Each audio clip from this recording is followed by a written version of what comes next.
Where US foreign policy is concerned, any American president, or prospective American president, can take their pick from a world of trouble.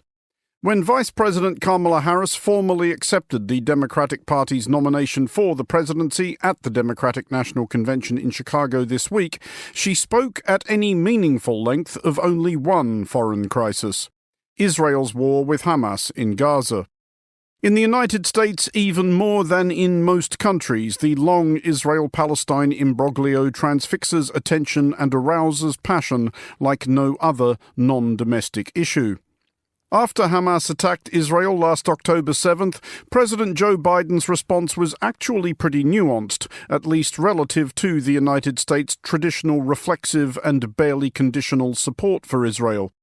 Speaking in Tel Aviv 11 days after the massacre, Biden acknowledged the comparisons being made with the al-Qaeda attacks on the US of September 11, 2001, and warned Israel not to make similar mistakes as it responded. Don't, Biden cautioned, be consumed by rage. The refusal of Israel, specifically of Israel's Prime Minister Benjamin Netanyahu, to heed this counsel took a pretty obvious toll not only on Biden's patience, but his campaign. Polling in swing states, especially those with substantial Arab and or Muslim communities, suggested that it might have cost him the election. Does Kamala Harris really see Gaza any differently from Joe Biden? Could the issue still trip the Democrats up between now and Election Day? And could President Harris, or President anybody, really fix the Middle East if they wanted to? This is the Foreign Desk. It's not just the U.S. and Israel. You're working with Qatar, you're working with Egypt, trying to work with Hamas, which has multi-layers in itself. The U.S. knows that they can't be seen as completely manipulating everything in the region. There needs to be some buy-in, and there needs to be some ownership from local actors as well. We are not only talking about a ceasefire, but the ceasefire also might avert a regional war. Because it's not only about Israel interests. We remember what happened with the war in Ukraine and how it affects cost of living in the United States. If there is a war in the Middle East, it might be even worse. This is just a few months before election. The U.S. needs to deploy honey, yes, but it also needs to deploy vinegar. And if you think, as an American president, that somebody's going to plant a tree in your honor, if you succeed, you're wrong. But in the end, if you can see it through, you will have done something quite extraordinary that will benefit not just U.S. interests, but the interests of the region as a whole. You're listening to The Foreign Desk. I'm Andrew Mueller. I'm joined first of all by Monocle's US editor Chris Lord, who has been in Chicago all this week at the Democratic National Convention. Chris, first of all, I think it tells us quite a lot that Vice President Harris only deviated from her homespun homilies to address one foreign crisis in detail. Of all the foreign crises she could have chosen, it was this one. What did she actually say, and was there anything remarkable about it? What was remarkable about it, Andrew, is that after 4 days at the Democratic National Convention, that was really the first bit of actual meaty, detailed foreign policy conversation, chat, anything that we'd really heard. And even then, it was still quite broad brush. But what she did say, she affirmed, firstly, support for Israel. She affirmed that there would be essentially no arms embargo, which is what some uncommitted delegates at that event were calling for, delegates who support Palestinian cause, who want to see the ceasefire as soon as possible. She said, no, America will provide Israel what it needs to defend itself. But she then went on to recognize the scale of suffering that we've seen in Gaza since October last year. And as part of that, ultimately what she talked about, and this is where it gets a little bit more complicated, is she talked about Palestinians' right to self-determination. Well, what does that mean? Does that mean statehood? Does that mean a two-state solution? We don't really know.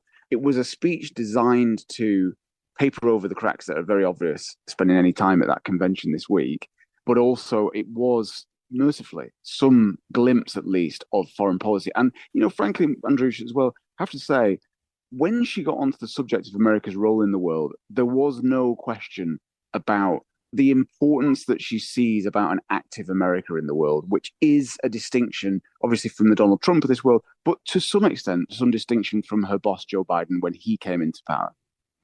As we'll be discussing later in this episode, Chris, we have seen Joe Biden's patience with Benjamin Netanyahu's approach to Gaza ebb fairly steadily over the last 10 months.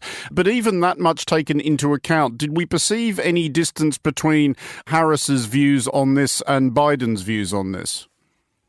I think that the direct and public acknowledgement of the suffering that we were just talking about is important to say. I think that in that kind of platform for within the party, that is important. You know, I've been around donors who, frankly, Jewish donors who felt very confused and uncertain about the direction that the party is going to go in the future on this question of Israel, on the question of support for Israel as time goes on.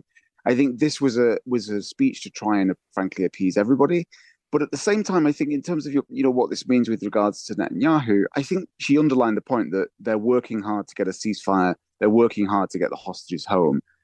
There is a problem here with getting this over the line, that there are other players. And unfortunately, it's very difficult, I think, to get into that meat in these broad brush speeches. But when she hits the campaign trail, I have to say, Andrew, I spoke to many delegates out in that floor. And of course, it was full of very happy, joyful, optimistic people about the way the party's going. But there were others, Palestinian Americans and non-Palestinian Americans, concerned, fearful, and worried that America's continuing support for Israel also means the kind of scenes of devastation that we've seen carrying on way into the fall and into the winter. Certainly when Biden was still the nominee, Chris, heading into this convention, there were concerns that there would be large-scale protests. There was a lot of fearful invocation of the ghosts of the 1968 Democratic Convention, also in Chicago, which was absolutely overwhelmed by protest against an unpopular war, in that instance the one in Vietnam. There were some protests at this one, and there was some anguish about the refusal to allow any Palestinian American delegates to address the convention. But if we use that response at this convention as the benchmark, do you anticipate that between now and Election Day, Gaza is still going to be an issue within the Democratic Party? Absolutely. This is not going to go away. When we stepped out of that triumphant speech from the nominee, Kamala Harris, when we stepped out onto the street, the first thing that every single person saw leaving that arena was a sizable, not huge, but a sizable protest by those with sympathies to the Palestinians. The protests that we've seen this week have been much smaller than was anticipated. This was not 1968. And also it was so heavily policed that the kind of loss of control that happened in the 60s, it was just not going to happen. It was just such a heavy police presence. I think some of that, there was a need here to create a sense of unity for everyone that was going through that machine, frankly, of the party this week. So the idea of having very large-scale caustic protests outside would have undermined that so much. That's going to be the issue in a way, is as you go and hit the campaign trail, what happens then is you do not have the teleprompter. You do not have necessarily the energy on your side in certain of these rooms, especially when she and Tim Walz hit the Midwest, those big Arab American neighborhood cities, going out there, which are important swing states, speaking to them and hearing the upset and anger that those people feel, and frankly, the disaffection that they will feel towards the party. More importantly, and this is probably the sort of a final thought on this, Andrew, I would say that, there's a need here to finish what Joe Biden started, and not just in terms of getting the ceasefire and the hostages home, but also working out exactly where America stands on the Middle East. On these questions, like when she uses slightly vague terms like self-determination, working out what that actually means. There was a time when those within the party and around it talked about a Biden doctrine for the Middle East, a new vision of what it might be, which was updated for our time and took seriously the threat of Iran and its proxies, but also frankly, the changing relationships within the region, that now the Gulf states have become closer to Israel. Obviously, that's been complicated by this war in Gaza. But I think there was a period when Biden first came into power when he really thought he was back in an Obama era of the Middle East. And that has all changed. So beyond Gaza itself, it needs a policy. And I think this is going to be the question. It needs a sense of what they're going to do at large in that region, because it's not just a question of Israel v. Gaza. It's other partners of America in the Middle East that they've got to work out how to work with to get everybody, frankly, to achieve what America wants to do with its objectives in the world. Chris Lord, thank you. That was Monocle's US editor, Chris Lord, joining us from O'Hare Airport in Chicago. You're listening to The Foreign Desk. You're listening to The Foreign Desk. I'm Andrew Mueller. I'm joined now for more on the recent state of the US-Israeli relationship here in the studio by Julie Norman, lecturer in politics and international relations at UCL, and by Yossi Mekelberg, associate fellow at Chatham House and a lecturer in international relations at the University of Roehampton. Julie, introducing this program, I did mention President Biden's initial speech in Israel following the attacks of October 7th, in which he did talk about the mistakes that the US had made after 9/11. Do you feel like that speech, and this is a pet theory of mine, was maybe more nuanced than Biden was given credit for? He was trying at some level to forestall Israel doing what Israel has since done. I do. I mean, Biden, his messaging has changed over the course of the war, but I do think from the beginning, the U.S. did see what was likely to come and unfortunately has seemingly come to pass, this idea of this long war that the U.S. had just lived through with Iraq. And so I think he did try and give that heads up. More importantly, I think he was trying to have what many have called this bear hug style diplomacy with Netanyahu, this idea of a public embrace that allows for more private pressure for leverage behind the scenes. And I do think he thought that would work. Obviously, over the course of the conflict, we have seen that kind of pressure and leverage has not worked, and the administration has really been in a bind. They've tried different things throughout, putting on a bit more diplomatic pressure than I think some of us expected, even pausing some weapons deliveries at some points, but definitely not enough that many would want to see. But for Biden, it was more than I think some of us expected at the beginning. When he said that at the time, Yossi, how much of, well, I think it's pretty clear that the Israeli government wasn't listening, but how did that land with the Israeli public? Was that lesson heeded anywhere? I don't think so. I completely agree with Julie about it. There was no space, because of the trauma of October 7, for anyone to listen to actually what were very wise advice by President Biden, because it has two elements to that. A, learn from our mistake in Afghanistan and Iraq. B, democracies fight differently. You can't fight like a terrorist group. And that's what he meant. But at the same time, he was not ready to take the measures to make this happen. And that's what we see over the last 10 and a half months. From Netanyahu's point of view, he knew that the Israeli public at this point actually fell into the trap of believing that a total victory was possible. That eradicating Hamas was an achievable objective. And 10 and a half months later, when you are still in this position, less of the public believes in that, but the government is still invested in it. It's a fairly bleak consideration then, Julie, especially if you are working in American diplomacy. But has anything the United States has done or said over the last 10 months, thinking recently of the frantic activity of Anthony Blinken, the Secretary of State, who I think is making his 9th or 10th visit since October 7th to the region. I suspect even he's lost count, so I think I can get away with that one. Has any of it made any difference at all? Like if the United States on October 8th had just decided, we're not getting involved in this, it's not really our problem, would anything much be different?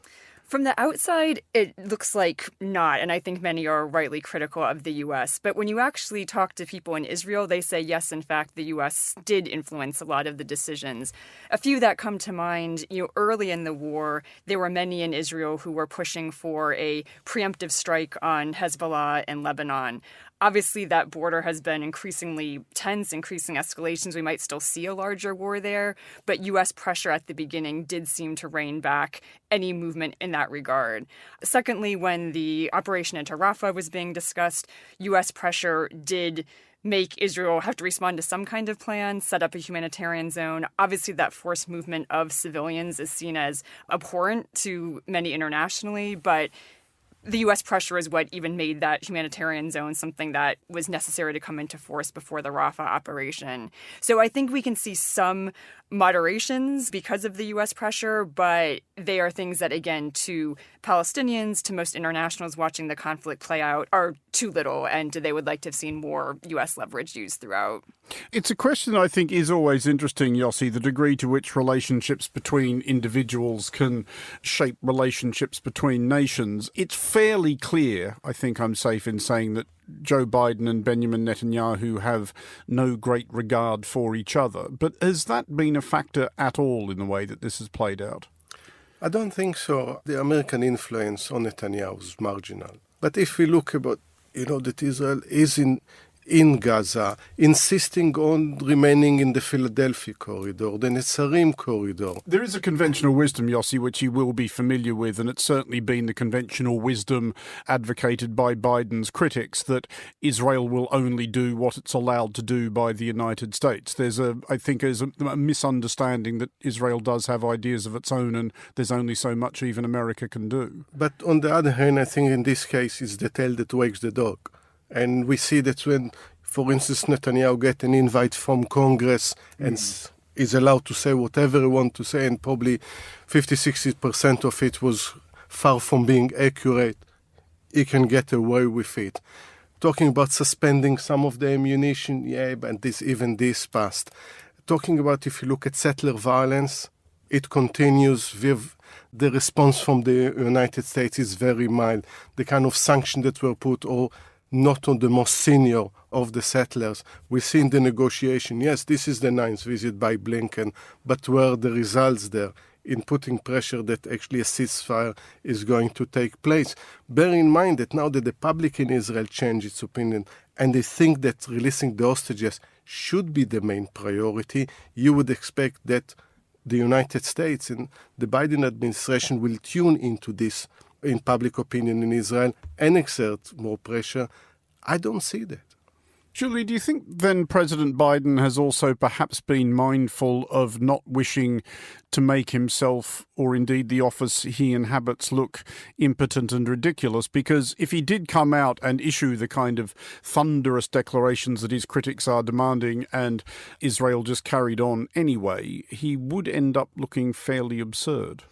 Yeah, and I would say he's almost risked that already. I mean, I think there are many who are viewing his decisions and policies and lack of influence over this last year as a major liability for the election. And again, the fact that he's not the candidate now for the Democrats, I think he can hopefully take a few more risks and lean in some of the ways that Yossi was speaking about. But he's already, I think, being kind of blamed for some of these failures. So from Biden's stance, I think he feels he has come out with this ceasefire plan back in May, has been leaning into the different actors. But I think there's a couple of things to consider. One, it's not just the U.S. and it's not just the U.S. and Israel. You're working with Qatar, you're working with Egypt, trying to work with Hamas, which has multi-layers in itself. So the U.S. is influenced in some parts of this process, but not in all of it. And I think they're aware of that. And also this idea that the U.S. knows that they can't be seen as completely manipulating everything in the region either. There needs to be some buy-in and there needs to be some ownership from local actors as well. So trying to balance all of this against also a regional context where Iran, Hezbollah, other threats are in the background of the Gaza war, which we're most focused on, has complicated a lot of his decision-making. But it has made his leadership ability, I think, brought into question for many people for not being able to bring this deal through. Even if we started out this chat, Yossi, by agreeing that his initial views may have been a little more nuanced and a little less gung-ho than a lot of people have suggested, he has become, rhetorically at least, more forthright. He has got to the point of saying this just has to stop. Do you get the sense from that his views have absolutely changed? Because I do think that Biden's support from Israel is quite deeply felt. This has been a cornerstone, whether you agree with it or not, of his foreign policy thinking for a long time. But do you think he has genuinely shifted his perspective on what Israel has done, or has he just been looking at his own polling numbers, and especially in those swing states with large Arab and Muslim populations? I think we need to separate between what Biden thinks and feels about Israel and what he thinks and feels about Netanyahu. These are two very different things. And I think Julie and I were in a meeting a few months ago that someone close to Biden says that Biden really feels he's a kind of an American Zionist who feels very strong towards Israel and the security of Israel and the well-being of Israel, but at the same time doesn't really trust the Palestinians. Yes, so a lot of it has to do with his view that shaped over 50 years of close relations with Israel, and we'll keep telling these stories, how he met first time Prime Minister Golda Meir. But he also understands the damage caused to American interests by what's happening now. Now, at this point, at this juncture, we are not only talking about a ceasefire, but a ceasefire to release the hostages, but also might avert a regional war that can affect American interests and American allies' interests. So in this sense, there is need to be more forthright. It's because it's not only about Israel interests, it's about clear American interest to avoid this war. We remember what happened with the war in Ukraine and how it affects cost of living in the United States. If there is a war in the Middle East, it might be even worse, and this is just a few months before election. Well, indeed so. And because of that election, Julie, one thing we can say for certain is that 5 months from now, this will all be the problem of a different US president. But if we frame this in terms of the Democratic Party in particular, do you get the sense that the handoff from Biden to Harris has, I guess, let some of the rage and the fury and the heat out of this row, at least on the progressive side of American politics? Yeah, I think we could see that in the protests around the Democratic National Convention, the DNC, this last week, that there's been a slight dialing down in the temperature. This doesn't mean that the issue has gone away by any means, and I actually think moving into these next 2 months before the election, and especially as students come back to universities, it'll pick up a bit more. I think there's 2 things to think about. One is the way the candidate talks about the issue, and then the actual policies. The policies, I don't see any real changes on, and I don't think Harris is going to announce any major U.S. policy changes, and that's going to be a problem for some in the party. Rhetorically, though, I think she's seen as being slightly more empathetic towards Palestinians, a little bit more speaking directly to Palestinian suffering, Palestinian self-determination in ways that are, seen as different than Biden. So I think it'll bring back some Democrats, but the issue is not going away. And as you said, when the rubber hits the road in January, whoever is in that new administration is still going to have to deal with this issue. But just to follow that up quickly, Julie, because I know you have been spending a reasonable chunk of time in that part of the world recently, but just in your conversations with Israelis and Palestinians, do you get the sense that they really think it matters much either way who wins this election? Yeah, I would say, like most of the world, people in both Israel and Palestine are following the elections very closely. Even though there's been massive dissatisfaction among Palestinians with U.S. policy, they do see Trump as a different kind of leader than, say, Biden or Harris. And likewise in Israel, there's so much dissatisfaction right now in Israel with Netanyahu, and many see Trump as just someone who will bolster Netanyahu just that much further. So even if there's frustration with the Biden-Harris dynamic, people still see them as distinct from Donald Trump. To sum it all up then, Yossi, if Vice President Harris should be elected president in November, is it possible that a new president might, I guess, create the space for an entirely new approach? And if the US does try something different, whatever that might be, would Netanyahu just carry on regardless? Or is the next president of the United States basically going to be waiting for the next prime minister of Israel? I think we need to unpack it. I think we have to admit that actually American public is not interested in foreign affairs. If you look at That's true of most publics, I think. Yeah. But if you look at kind of the 10 top priorities of American this election, survey after survey, not a single issue of foreign affairs is actually of concern. It's not just the economy stupid, but it's well beyond it. It's about affordability of healthcare. It's about crime. It's about all these issues that have very little to do. So in order for a new administration to translate a different foreign policy towards Israel, it needs to connect it or to link it somehow to domestic politics and to see how it affects the life of Americans. Otherwise, it will be very difficult. Again, the media is getting excited about foreign affairs. Academia, as you say, the students will be back and will be... But the average American cares more about the price of, as you will call it, gas, that it won't reach $4 a gallon, because this is kind of the benchmark when you don't vote for the party. So I think we need to take into account. But when there is a new administration and there are 4 years ahead until the next election, at least 2 until the midterms, I think this will create a space for a new president to look and say, this is an American interest, that we need to bring this war to an end. But not only to bring it to a ceasefire, but to look beyond this. Long way beyond that, there is a need to solve the Israeli-Palestinians in a just and fair way, once and for all. Yossi Mekelberg of Chatham House, Julie Norman of UCL, thank you both for joining us. You're listening to The Foreign Desk.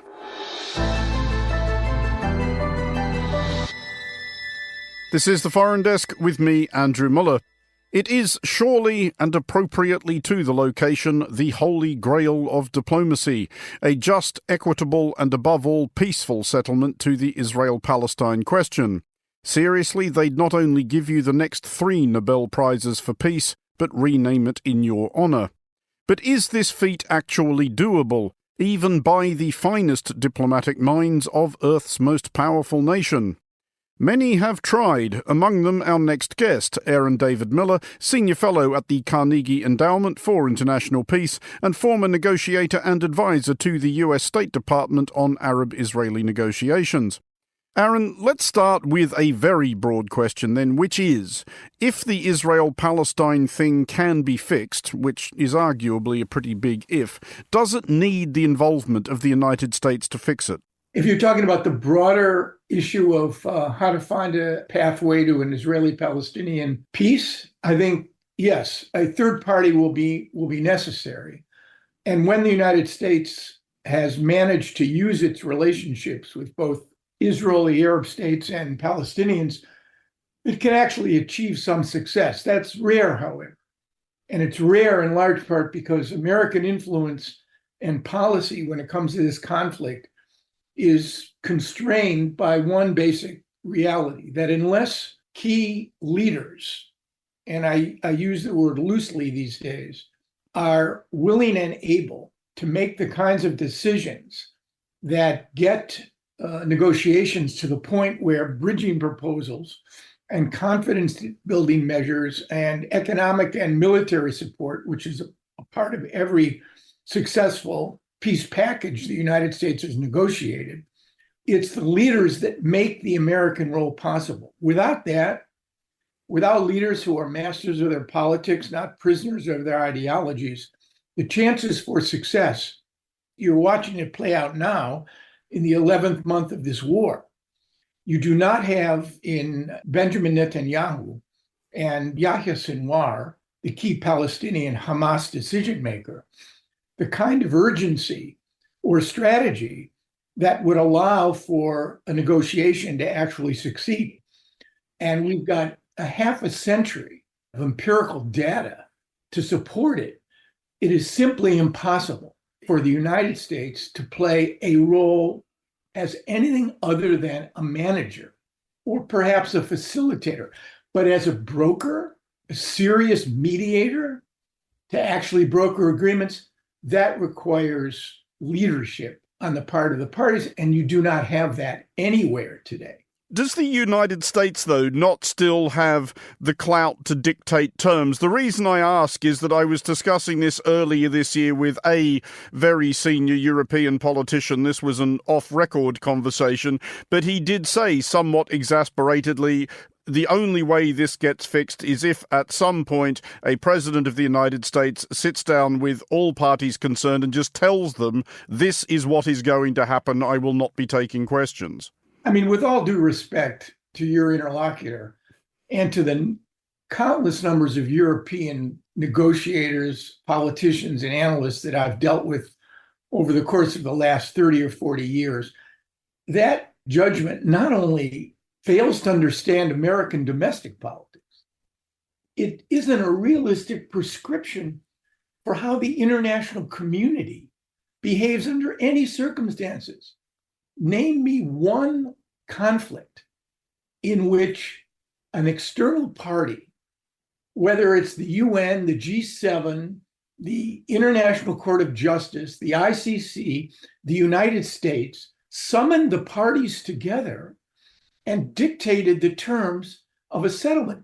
And in terms of the United States, look, what you've seen over the past 11 months I get this question repeatedly. Why hasn't the Biden administration simply called up the government of Israel, Benjamin Netanyahu in particular, and said enough? And if you don't stop and you don't agree with what we're doing, we're going to impose costs and consequences on you, which normal humans would regard as significant and sustained pressure. And the reason that doesn't happen, the reason it hasn't happened under this administration, no American president that I ever worked for, from Ronald Reagan to George W. Bush, found any sort of profit and merit in fighting with Israeli prime ministers. It's political costly. It's usually counterproductive. Baker and Bush fought with Shamir over loan guarantees at Madrid, but it was discreet and focused pressure in order to achieve a result that made the fight worthwhile. Second, you have the domestic politics issue. And I think even in a situation now in which the Republican Party has emerged as the Israel can do no wrong party and the Democrats are deeply divided, there is a high sensitivity on the part of American presidents for political reasons of seeming to come down really hard on Israel. In large part, and I think this is a classic example, you have a confrontation between obviously a very problematic government, the most extreme and right-wing in Israel's history, with a group that is on the list of foreign terrorist organizations that engaged in almost 48 hours of willful and cruel killings, sexual predation, mutilation. They grabbed 252 hostages. There are 115 left. Half the Israelis estimate were either killed on October 7, their bodies brought back to Gaza to trade, or they died in captivity. This is not a conflict between two states which have mutually reconcilable interests. That simply plays very badly in American politics. So again, I think it's a thought experiment, Andrew. I'll do that because it's never been tried before. But I just don't think it will be tried. But in the current context then, and you're quite right to point out that we are dealing with Israeli and Palestinian leaderships possibly all at once and possibly in relation to each other more intransigent than any we've seen before. Is there really no carrot or stick that the United States could bring to bear on the current situation? Look, the U.S. pressure on Israel is composed of three possible levers. Number one, the U.S. could have conditioned or restricted U.S. military assistance to Israel. It did pause the shipment initially of 500-pound and 2,000-pound bombs. The 2,000-pound bomb restriction is still in place, but it's been flanked by billions of dollars of commitments, military and security commitments to Israel, which will be implemented over the course of years. So they have chosen not to use that. Second, they could have introduced a UN Security Council resolution highly critical of Israel or voted for somebody else's. They haven't done that. Three, they could have joined 140 other nations, most recently the Norwegians, the Spanish, and the Irish, and unilaterally recognized Palestinian statehood. And finally, they could have said, look, we can't get a negotiation. So we're joining the international consensus. We are going to demand a cessation of hostilities. Both sides simply have to stop. And if they don't, there'll be costs and consequences imposed. I've watched 11 months now. The U.S. has not done any of this. And for none of the reasons I pointed out, Biden's emotional commitment to Israel, the domestic politics, the reality that you're dealing not with Israel and Egypt, but with Israel and a terror organization. Again, an American president issuing an ultimatum. We just don't do that. Is the United States basically condemned to wait until there are plausible interlocutors emerging on both sides? Because that could be a pretty long wait. It could, but it does drive home the point, I think, that the agreements that actually endure are the ones that are tethered to regional calculations by leaders who, for their own reasons, without external pressure perhaps in response to war and insurgency. And let's be clear, without exception, I guess the Abraham Accords are an exception. Every breakthrough has occurred after conflict, terror, insurgency, and war. Camp David after the October 73 war. Madrid after Gulf War I. Oslo after the First Intifada. And this conflict, which has brought Israelis and Palestinians into the worst violence and the most intimate forms of killing, I had thought at one point that the two parties had sunk so low, that they had inflicted so much pain and trauma on one another, that this was the moment to prove that, in fact, pain would be sufficient to change their calculations. But I've now concluded what I should have known from the beginning, that pain is never enough. It's always pain plus the prospects of gain. And for these two leaders, Sinwar and Netanyahu, I see very little prospects that they calculate that right now is the time to endorse a comprehensive ceasefire in phases to end the war.